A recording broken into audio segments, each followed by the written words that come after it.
നിങ്ങളുടെ ഫേവറേറ്റ് സീരിയലുകൾ ടിവിയിൽ വരുന്നതിന് മുൻപേ സൺ നെക്സ്റ്റ് ആപ്പിൽ കാണാം. ഇനി എല്ലാവർക്കും മുൻപേ കാണൂ. ഇപ്പോൾ തന്നെ സൺ നെക്സ്റ്റ് ആപ്പ് ഡൗൺലോഡ് ചെയ്ത് സബ്സ്ക്രൈബ് ചെയ്യൂ.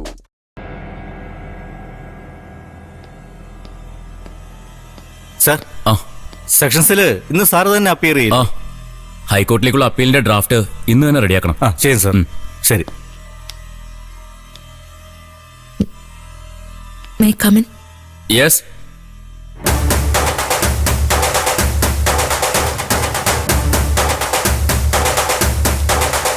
മനസ്സിലായില്ല.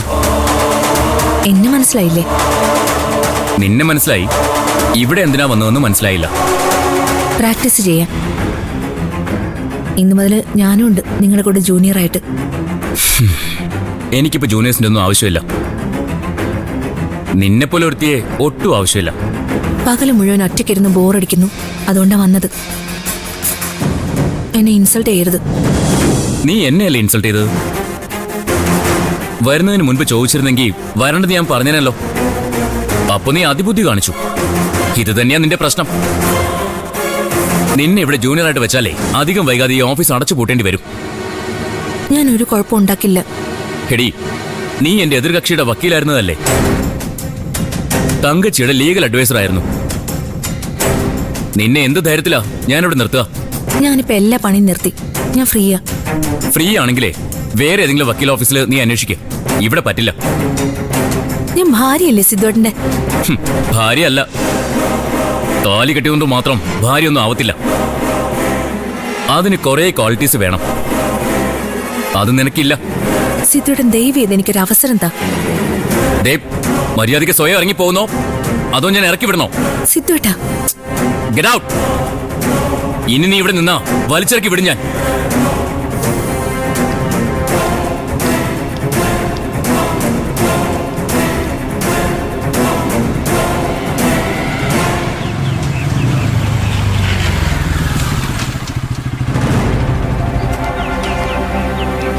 അമ്മ എവിടേക്ക്?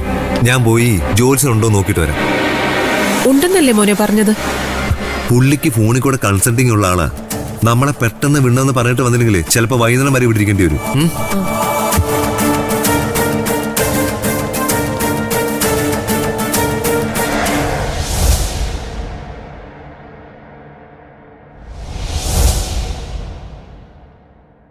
പണിക്കരെ നമസ്കാരം. ഞാനാ ശരത്ത് ഫോൺ ചെയ്തിരുന്നു. ഓ, കല്യാണ കേസ് വേഗം നടക്കണമെന്ന് പറയണമല്ലേ? അതല്ലേ ആവശ്യം? അതെ, ജ്യോതിഷം ഒരു ശാസ്ത്രമാണ്. അതൊക്കെ എനിക്ക് അറിയാൻ പണിക്കരെ. വേറൊരു വഴിയില്ലാത്തോണ്ട് ദക്ഷിണ പണം വാങ്ങി വരുന്നവരുടെ ഇഷ്ടത്തിനനുസരിച്ച് ഫലപ്രവചനം നടത്തുന്ന ചില ജ്യോത്സ്യന്മാരുണ്ട്. ഞാൻ ആ കൂട്ടത്തിൽ പെടില്ല. പിന്നെ ഇതൊരു കല്യാണ കാര്യമായതുകൊണ്ടാ. വരാൻ പറ. താൻ പറഞ്ഞതുപോലെ പറഞ്ഞോളാം. വലിയ ഉപകാരം. ഇതിലും വലിയ ഉപകാരം ഞാൻ പ്രതീക്ഷിക്കുന്നുണ്ട്. അതൊക്കെ തരാൻ പണിക്കരെ. ആദ്യം ഇതൊന്ന് കഴിഞ്ഞോട്ടെ. ആയിക്കോട്ടെ.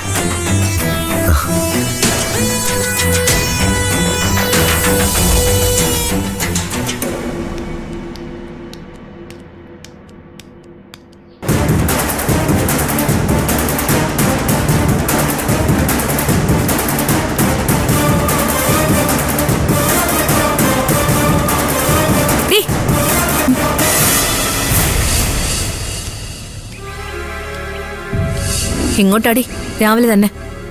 അതെന്തിനാ നീ അറിയുന്നത്? എനിക്കറിയണം നിന്റെ തീരുമാനം എന്താണെന്ന്. നീ കാരണം എനിക്ക് ജീവിക്കാൻ പറ്റാതായിട്ടുണ്ട്. എന്റെ ഭർത്താവിനെ തന്നെ വേണമല്ലേ നിനക്ക് പ്രേമിക്കാൻ, അല്ലേടി? അനാവശ്യം പറയരുത്, ഞാൻ പറഞ്ഞേക്കാം. നിനക്ക് ചെയ്യാം, ഞാൻ പറയരുത് അല്ലേ? ചന്ദ്രേ, ഇതൊരു പബ്ലിക് പ്ലേസാ. നിന്റെ തോന്നിയാസം ഇവിടെ വെച്ച് പുറത്തെടുക്കണ്ട. മിണ്ടി പോരുത് നീ. ഒരു പെണ്ണിന്റെ സ്വപ്നം അവളുടെ കല്യാണം എന്ന് പറയുന്നത്. കല്യാണ പന്തലിൽ നിന്ന് അയാളെ വേണ്ടെന്ന് പറഞ്ഞ് നീ ഇറങ്ങിപ്പോയപ്പോ ആ കുടുംബത്തിന്റെ മാനം കാക്കാൻ വേണ്ടിയാ ഞാൻ ആ കല്യാണത്തിന് സമ്മതിച്ചേ. എന്നിട്ട് രണ്ടുപേരും കൂടി ഇപ്പൊ എന്നെ ചതിക്കുക. നീയാ എല്ലാത്തിനും കാരണം. നീ എന്റെ ജീവിതം നശിപ്പിച്ചത്. നീ പറയുന്ന ഒന്നും സത്യമല്ല ചന്ദ്രേ. സത്യമാണ്, 100% സത്യമാണ്. എന്നെ ജീവിക്കാൻ അനുവദിക്കില്ലെങ്കിൽ ഒന്ന് കൊന്നതാ. എനിക്ക് മരിക്കണം. കൊല്ലടി, കൊല്ലല്ലേ, കൊല്ല്. എന്താ ഞാൻ ചത്തിട്ട് മതി നീ എന്റെ ഭർത്താവും കൂടെ ഒരുമിച്ച് ജീവിക്കുന്നേ. കൊല്ലെന്നെ, കൊല്ല്. കൊല്ലടി.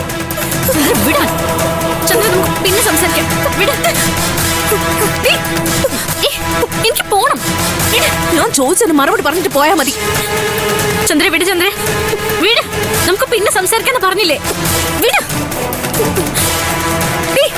എന്താടി ഓടിപ്പോന്നേ? നിന്നെ കൊണ്ട് ഇതിനൊക്കെ ഞാൻ മറുപടി പറയിപ്പിക്കും. നീ നോക്കിക്കോ.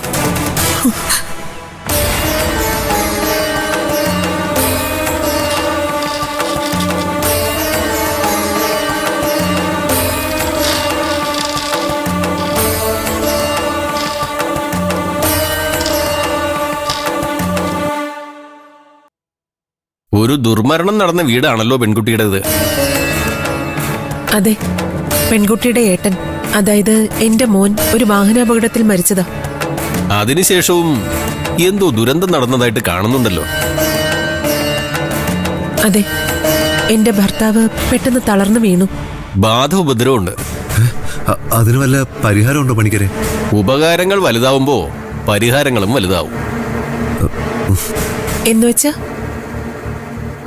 പരസ്പരം സ്നേഹിച്ചും സഹായിച്ചും കഴിയണമെന്നാ അതിനർത്ഥം. പണിക്കരെ, കല്യാണത്തിന് മുഹൂർത്തം കുറിച്ച അതാ ഞങ്ങൾക്ക് അറിയേണ്ടത്. അതിലേക്ക് തന്നെയാണ് വരുന്നത്.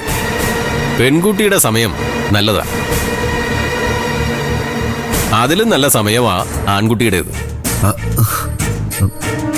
സമസപ്തമി യോഗം എന്ന് കേട്ടിട്ടുണ്ടോ? പൂർവജന്മ ബന്ധമുള്ളവരാണ് രണ്ടുപേരും. യോജിക്കേണ്ടവര് യോജിച്ചു എന്ന് പറയാം. മഹാവിഷ്ണുവിന് ലക്ഷ്മിയെ പോലെ, ശ്രീ പരമേശ്വരന് പാർവതിയെ പോലെ. അമ്മയുടെ പേരും പാർവതി. ഈ പാർവതിയല്ല, മറ്റേ പാർവതി. സാക്ഷാൽ ശ്രീ പാർവതി.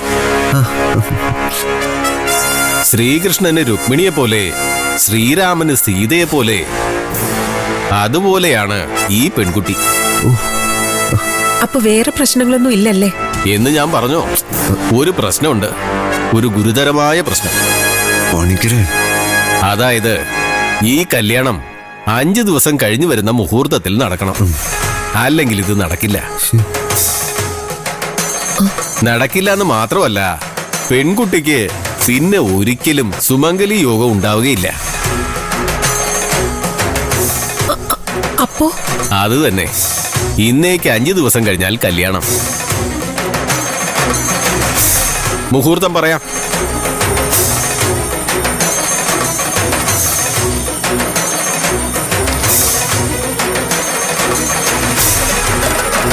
പന്ത്രണ്ടിനും 12:30 മധ്യേ അഭിജിത്ത് മുഹൂർത്തം.